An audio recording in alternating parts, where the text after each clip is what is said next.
Bonjour à tous. L'installation de Monseigneur Nicolas Lernoux comme archevêque de Tunis, l'hommage rendu aux religieux disparus lors du débarquement et le 350e anniversaire des apparitions au sanctuaire de Paray-le-Monial, c'est aujourd'hui dans SIC la sélection de l'Info catholique. Nommé en avril dernier, le Français, Monseigneur Nicolas Lernoux, a été installé archevêque de Tunis ce samedi. Les catholiques étaient venus en nombre à la cathédrale pour accueillir leur nouvel évêque et rendre grâce pour son prédécesseur, Monseigneur Ilario Antoniazzi, qui a passé 11 ans auprès des Tunisiens et devient désormais évêque émérite.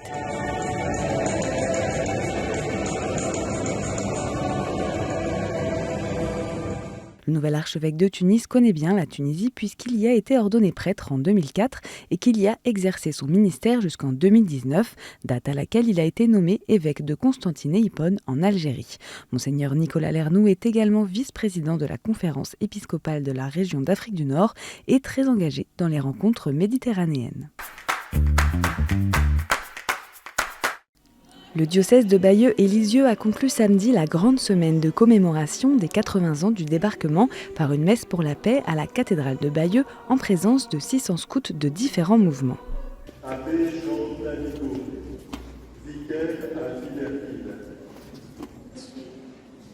Sœur Saint-Philibert, Yvonne Allais. L'occasion de dévoiler et de bénir une plaque rendant hommage à 138 religieux, religieuses, prêtres et séminaristes disparus lors du débarquement et de la bataille de Normandie. Un hommage rendu en présence de leurs familles qui répare une injustice pour ces victimes de la guerre dont on ignorait parfois l'identité et dont l'histoire a été reconstituée grâce au patient travail de recherche mené par le père Pascal Marie.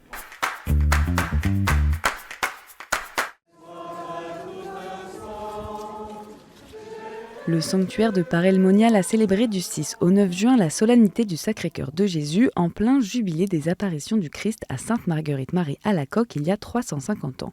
3 jours de fête présidés par le cardinal Jean-Marc Aveline, archevêque de Marseille.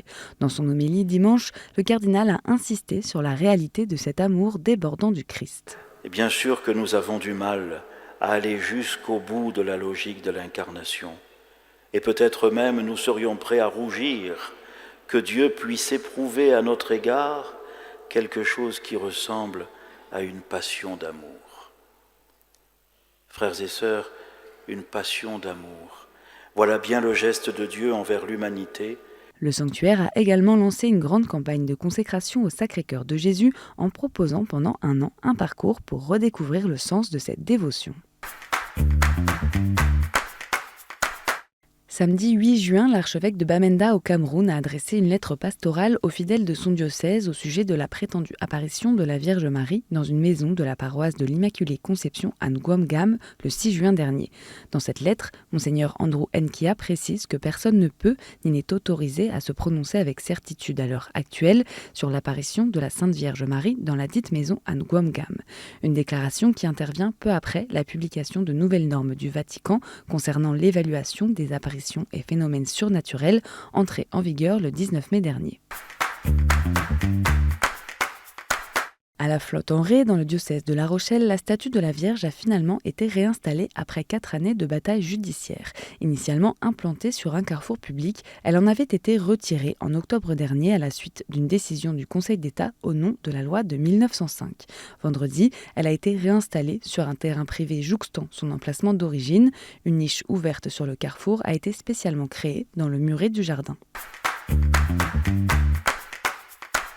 Et en bref, le diocèse de Créteil organisait les Jeux de la Fraternité ce samedi à Arcueil-Gentilly, un rassemblement diocésain pour les catholiques du Val-de-Marne et un bon moment fraternel pour aller toujours plus loin, plus haut et surtout plus frères. Un week-end festif également en Suisse où s'est tenu le festival Crossfire à Belfaux près de Fribourg. Parmi les artistes invités, le désormais célèbre prêtre et DJ Padre Guilherme qui avait mixé devant les jeunes rassemblés à Lisbonne au JMJ en août dernier.